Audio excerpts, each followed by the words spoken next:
Olá pessoal, eu sou Paula Ribeiro e estamos dando início agora a mais um podcast da Beneficência Portuguesa de Santos. Tivemos aí na semana passada esse assunto que é de interesse de todos sobre a cirurgia bariátrica e vamos dar início à caneta emagrecedora. As canetas emagrecedoras têm sido aí de alto consumo da população. Então, nós vimos a necessidade de trazer aqui uma sumidade sobre o assunto para falar e tirar aqui todas as nossas dúvidas. Não pode ser usado assim indiscriminadamente, nós precisamos de informação para que realmente a gente possa viver o melhor dessa medicação que é altamente eficaz. No último podcast, inclusive, já indicada aqui pelo grande cirurgião do aparelho digestivo e cirurgião bariátrico.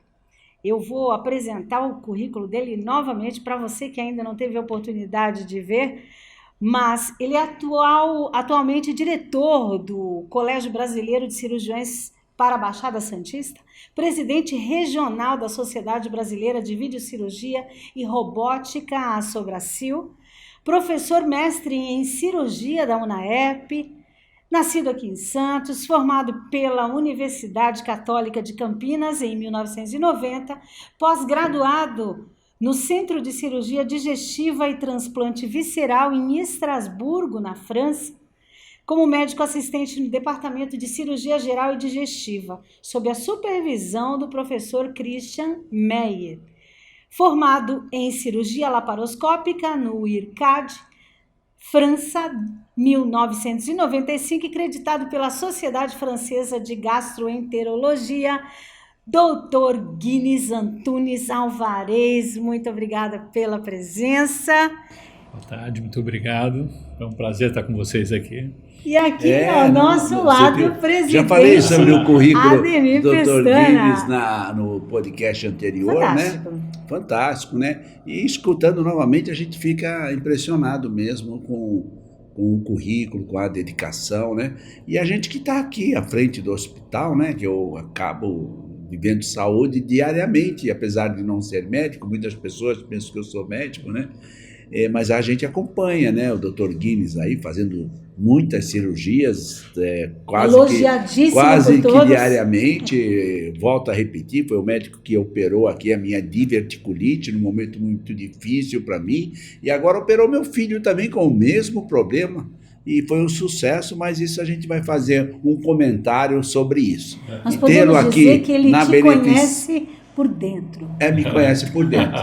E tê-lo aqui na Beneficência Portuguesa, para nós é muita qualidade e é um prazer e nos traz toda essa referência. A Beneficência também preocupada em trazer para cá os melhores profissionais, como diz a Paula aí. Dr. Guinness, olha, parabéns pela profissão. Eu tinha aqui conversado com ele que me parece 55, 56 anos, não vou nem revelar a idade do Dr. Guinness. Falei, se o senhor tivesse que repensar agora, o senhor faria medicina? Ele falou, eu faria mais ainda que a medicina, eu me identifico com isso. É como ele falou, as pessoas que fazem o que gostam não trabalham, né? Porque gostam de fazer aquilo. Obrigado, hein, Dr. Guinness. Também é um prazer. Eu estou curioso também com essas canetas aí. A gente ouve muito, né? Muito. Eu recebo como presidente do hospital também muitas perguntas, né? Como eu falei, às vezes as pessoas me confundem com médico. Se ele não é médico, ele sabe mais que a gente e tal, né? Então agora vai ser importante o programa. Então, as canetas emagrecedoras, a gente fala aí da GLP-1, GIP, etc., né? São Mounjaro, Ozempic. Vamos iniciar, então, te perguntando como é que funcionam essas chamadas canetas emagrecedoras e quais são os tipos mais usados hoje? Ótimo, ótima pergunta. Basicamente, a gente não conhecia, acreditava que o intestino era apenas um condutor de alimento e absorvedor. Mas hoje se sabe que o intestino, principalmente o final do intestino fino, produz enterohormônios, alguns hormônios. Um deles é o GLP-1, é o Glucagon-like Peptide. Quando o intestino ele é estimulado, ele promove o GLP-1. O GLP-1 tem uma série de funções. ele estimula o pâncreas a aumentar a produção de insulina, ele causa saciedade cerebral, ele diz o seguinte: tem comida chegando aqui, para de comer, o estômago lentifica. Então, Olha. esse é um mecanismo, e olha que interessante. O que aconteceu hoje quando a gente começou a comer muito açúcar? O açúcar é absorvido lá em cima no intestino. Ele não chega lá, ele não produz esse disparo. Então, você não tem seu mecanismo de fome absolutamente controlado. Tá? E o GLP-1, então, ele tem essas funções, é um enter-hormônio. Quando a gente faz cirurgia bariátrica, faz um bypass, o alimento chega mais grosseiro no final do intestino, estimula mais. Então, ele produz o GLP-1. Mas existem outros hormônios, o PYY e o GIP, enfim, existe uma série de enter-hormônios que estão lá. O que se descobriu? Se conseguiu fazer isso, um análogo, uma droga que imita o GLP-1. É um análogo do GLP-1, que é a semaglutida. Começou lá na liraglutida e depois a semaglutida, que é o Ozempic. Muito bem. Para a gente lembrar de emagrecimento, academia, estamos falando em estatística, obviamente. Academia e uma boa nutrição, 4 a 6% de perda de peso. As drogas, como a gente conhecia no passado, Femproporex, tudo que você puder imaginar antes das canetas, 9% de perda de peso. De repente, um estudo faz com a liraglutida dá 12, 14, e de repente a semaglutida, um estudo deu semaglutida para 800 pessoas por 60 semanas. E elas perderam, em média, 17% do peso. Nunca, na história da medicina, alguma coisa tinha chegado próximo disso. Então, elas são extremamente eficientes. Olha só que interessante isso, hein? No entanto, esse mesmo estudo avaliou pessoas 50 semanas depois, quando elas pararam de tomar. E elas tinham reganhado 11% dos 17% de peso. Então, o que mostra, o que sinaliza para a gente, em primeiro lugar, que as canetas não podem ser interrompidas. Quando a gente interrompe, isso traz reganho de peso. Interromper significa Parar. a média de quanto tempo, então, para que realmente se conclua esse tratamento? Então, se baseia que o tratamento não é concluível. A gente não consegue parar. Porque a partir do momento que você para, você tem o reganho. Bom, obviamente, se esse paciente muda estilo de vida, aumenta a atividade, se ele aproveita a perda de peso para mudar o seu estilo, tá ótimo. Aí vai ser bacana. Vai ser melhor. Aí vai ser bom. Agora, então vamos falar do número 15%, 17%. Lembrando que 20% a 30% das pessoas não conseguem tomar. Elas vão ter diarreia potente, vão ter náusea. Alguns colegas endocrinologistas dizem que isso é adaptar a dose, mas isso não é verdade. Alguns pacientes realmente não conseguem tomar. Então a gente vai ter pelo menos um universo entre 20% e 30%, ou que não consegue tomar, ou que diz que a droga não lhe fez nenhum tipo de efeito. Okay. Tá? Então temos isso. Aí veio a tirzepatida. O que é a tirzepatida? Que é o Mounjaro, é o novo. O Mounjaro, ele soma o GIP, que é um outro enter-hormônio, com o GLP-1, então isso tem um efeito mais potente. Então, se fala em alguma coisa entre 20% e 23% de perda de peso. Também não existe estudo, aí da Ozempic fizeram estudo, mas no Mounjaro não fizeram, quando você interrompe e depois reavalia os pacientes, mas se acredita que vai ter o mesmo efeito, ou seja, tanto é que os nossos colegas endocrinologistas dizem, não, tem que continuar tomando, quem sabe baixar um pouco a dose é possível, mas retirar parece que traz resultados de reganho muito rápido. Ok. Mas ele tomando a caneta, vamos dizer assim, ele pode continuar comendo, se alimentando da mesma maneira anterior, ou a medicação vai inibir um pouco isso? A medicação vai inibir, para vocês terem uma ideia. Ele não emagrece, é isso ou não? Não, na verdade, ele perde a vontade de comer. Algumas até ficam enjoados, inclusive uma das complicações, ainda que pequena, é pancreatite, inflamação de pâncreas. Algumas pessoas tiveram pancreatite e algumas tiveram pancreatites graves e morreram.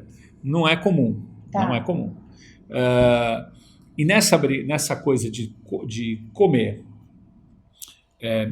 o estômago agora ele fica muito mais lento para esvaziar. Pra vocês terem uma ideia, quando nós vamos fazer uma cirurgia qualquer, que o paciente vai para uma anestesia geral, ele fica 8 horas em jejum, 6 horas em jejum, né?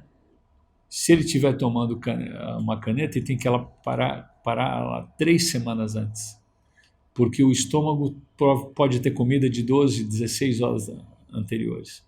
E na hora que o anestesista vai entubar, pode haver o refluxo e ele aspirar para o pulmão. Então aquelas 8 horas de jejum só vão estar válidas, ou seja, alguém hoje que vai para a sala de cirurgia fazer uma cirurgia eletiva, com hora marcada, se ele estiver tomando se ele estiver tomando Ozempic ou tirzepatida e não tiver parado nos últimos 21 dias, ele tem, principalmente a tirzepatida, eles têm a cirurgia suspensa. Porque como é isso, doutor? Então é como se parasse esse processo de digestão? O estômago fica muito mais lento. Muito mais lento. Então a digestão é lenta. Exato. Para limpar. E olha como a natureza é esperta. O alimento chegou... Quem éramos nós há uns 200, 300 anos atrás? Grandes comedores de fibra que chegam em tal. O ser humano não digere a fibra. O único animal que digere fibra é cupim. Então, quando a gente come uma salada, uma parte daquilo vai chegar intacto lá no final do intestino e vai avisar, opa, olha aqui, tem comida aqui. O que dá? Saciedade. Lentifica o estômago. E agora nós não temos mais esse eixo, porque a gente come alimentos que absorvem no meio do caminho, açúcares que antes não chegam nessa região, são absorvidos antes. Você fica com fome mais rápido. Exatamente. Quem nunca teve com fome. Então vamos lembrar de quem comeu, né? Quem nunca teve fome logo depois que comeu uma macarronada, que é puro carboidrato. Engraçado, 2, 3 horas depois, e a gente tem muito menos. Se a gente come alguma salada, a gente tem mais saciedade. Mais saciedade. Sem contar que no próprio estômago tem hormônios, tem a grelina, que é o hormônio que quando o estômago produz pela dilatação, inibe o apetite. Doutor, quem é que pode tomar esse medicamento? Então, existem poucas situações onde não se pode tomar. Pelo preço. O preço, né? Não tem dinheiro, não tem dúvida nenhuma, né? O preço ainda é uma dificuldade, é uma tendência disso cair ao longo do tempo. Para vocês terem uma ideia, o Ozempic é da Nordisk e ele dobrou o PIB da Noruega.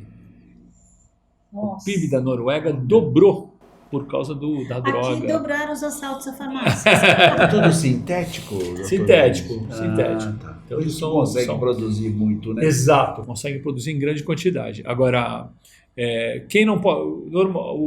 A bula diz o seguinte, que se você tiver uma doença grave da tireoide, você não deve tomar. Tá? Então, existem poucas situações onde hoje, por exemplo, a tirzepatida, que tem menos efeito colateral do que a semaglutida, tem contraindicações. Quem tem problema de tireoide, o efeito colateral... O laboratório diz que ele não entra no assunto. A gente sabe que em ratos houve aumento de câncer medular da tireoide com o uso dos análogos de GLP. O laboratório diz, olha, quem tem problemas de tireoide, não tem doença da tireoide, deve evitar tomar. Mas isso a gente vê que não é prática corrente, muita gente tem usado também. No sexo feminino e masculino, as reações são idênticas? São muito parecidas, são iguais. Não há uma alteração. Né? Os efeitos colaterais, então, o doutor estava falando sobre diarreia? Náusea, vômito, ou constipação grave, ou diarreia. Quando grave. Isso ocorre, o que é? Qual é a providência? Então, aí a gente usa sintomáticos. Muitas vezes, quando o paciente tem diarreia, se volta a doses mais baixas do Ozempic ou da tirzepatida e se reinicia com mais espaçamento. Mas se não, você pode tomar um antidiarreico, um Imosec da vida. Quando você tem constipação, ao contrário, tem que dar óleo mineral, tem que pedir para o paciente beber bastante líquido, que é uma das coisas que também combate porque até líquido ele não tem vontade de tomar. Nem líquido. Sente estufado, sente uma sensação de plenitude muito grande. Interessante isso. Agora, lembrar que essas drogas elas têm um excelente efeito no diabetes tipo 2. Inclusive a semaglutida e a liraglutida foram desenvolvidas para o diabetes. E aí se percebeu que o efeito colateral era perder peso, aí se foi estudar essa história toda. 2 acima de 100, né? Não, o tipo 2 é o diabetes que se desenvolve depois. A gente tem o diabetes tipo 1, que é quando o pâncreas para de funcionar. Normalmente tem tipo 1. Normalmente é mais juvenil, normalmente acontece em pessoas mais jovens e é necessário tomar insulina porque tem um pâncreas que não funciona. Então a diabetes 1 é perigosa. É a perigosa. Ela é perigosa, mas não é possível evitá-la, é inevitável. A pessoa, A 2 sim. A 2 sim. A 2 é aquela que vai desgastando, vamos dizer assim, o pâncreas ao longo do tempo. Então, por exemplo, o que o pâncreas produz? Ele produz a insulina. A insulina é um hormônio de guarda. E o que é isso?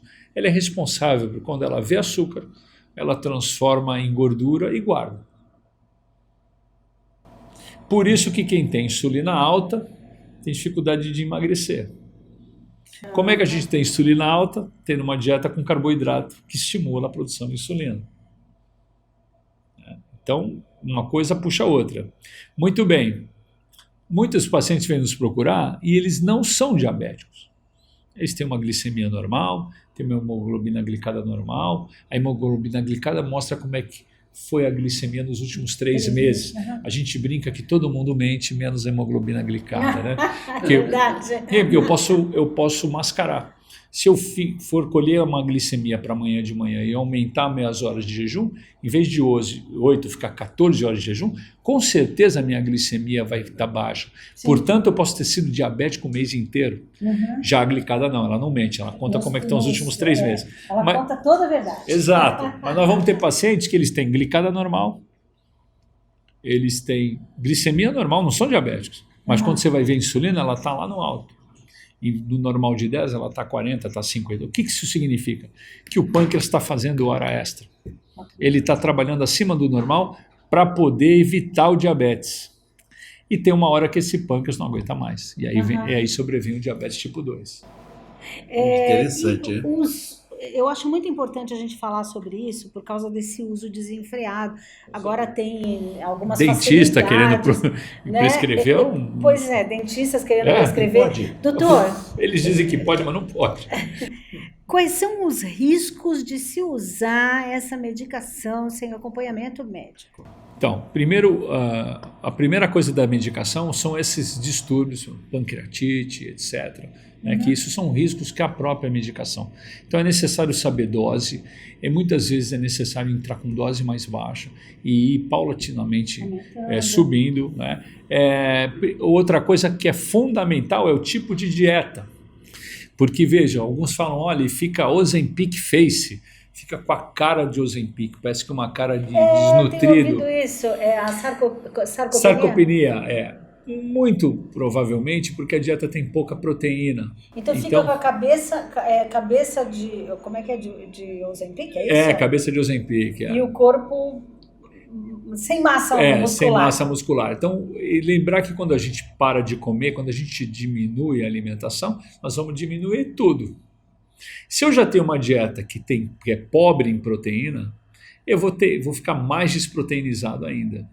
Esse é um dado. Então, essa orientação nutricional precisa ser dada para o paciente. Dada pelo Exato. médico, claro. Então, não basta tomar uma caneta. Outra coisa, os americanos agora têm um estudo de vida real. O que é um estudo de vida real? Uma coisa é pegar um monte de pessoas e dizer, olha, vocês vão participar de um estudo, então todo mês eu vou ver vocês. As pessoas se sentem dentro do estudo, elas são meio que obrigadas ou são muito direcionadas a manter a vida na regra. Mas estudo de vida real o que acontece numa população, numa cidade. Então, mostrou que já as canetas, em vez de 20%, venham para 12%, 11% de perda de peso, porque as pessoas tomam irregularmente. 12% da população americana diz que já tomou uma caneta. 6% diz que está tomando uma caneta. Olha que número grande. 6% deve ser uns 300 milhões. Imagina a quantidade de gente que é isso. E no mundo todo. Muito bem. 50% das pessoas param de tomar uma caneta abandonam a caneta no primeiro ano. E 75% abandonam no segundo. Então a gente vai ter taxas de ganho e reganho, enfim. como é para as outras medicações, porque também não é fácil, toda semana está se picando. Ela substitui a cirurgia bariátrica? Excelente pergunta. Não. Quando a gente está falando de uma... Então, vamos voltar nos números. 4 a 6% dieta e atividade física. Sim. 9% medicação comum, Femproporex, sei lá, as medicações que a gente tem, todas elas, é uma gama enorme. 15% semaglutida, 20% tirzepatida. Nós estamos falando de 30% a 35% de perda de peso em cirurgia bariátrica, até temos 50% da perda de peso. Né? Então, o que os estudos mostram? Todos os estudos mostram superioridade da cirurgia bariátrica, tanto na efetividade como no longo tempo. Agora, precisa saber que quem precisa perder 20% do peso pode tomar uma caneta. Okay. Quem precisa perder você 20%? Pode adiar, exato. Né? E você, puxa, mas se eu preciso perder 40%, se eu perder 20%, quem sabe eu consigo ir numa academia? É possível. Não costuma ser eficiente, mas é possível. Então, eu acredito que as pessoas estão se misturando. E, às vezes, os próprios médicos estão muito animados com a caneta, lembrando, sem esquecer, ao contrário, sem lembrar, de que elas têm esses 20%, não vão nem a perder 40%. Então, a cirurgia bariátrica ela é mais eficiente, mas nós estamos falando de quem? Do obeso mórbido, daquele paciente que precisa perder muito peso. Se for perder 20, até vai. Exatamente. Mais o estético, sei lá. Uma outra pergunta que inclusive nos enviaram, o paciente consegue manter o peso perdido quando interrompe o medicamento? Tem possibilidade dele manter? Parece que não. Aparentemente não. Ele vai precisar de muito esforço. Será que ele consegue aumentar muito a academia dele ou manter? Aparentemente, a interrupção absoluta da medicação já traz reganho de peso. Tanto é que nesse estudo, 50 meses depois, eles tinham reganhado 11% do peso. Pode dobrar a fome? Acho que não, dobrar não, mas a fome toda volta como voltava no passado. Como, aliás, toda a medicação para perder peso que a gente teve no passado. Né? Parava de perder, parava de tomar. Agora, tem várias correntes nesse momento. Tem gente que advoga que tem que tomar e está acabado. E não existe estudo nenhum de longo prazo para saber se essa droga tem algum efeito colateral maior. A gente ouve muita coisa na literatura, problema ocular, suicídio, mas nós não sabemos. Ainda o fato é que não tem estudo maior que 5 anos, então nós vamos ter que aprender. Quem sabe ela seja segura, tem se demonstrado segura. Tá? Agora, não tem estudo maior, ela não tem. Então, o estudo está na rua, as pessoas estão tomando, nós vamos ver o que acontece. Uma outra pergunta... Foi citado aqui alguns casos de pancreatite.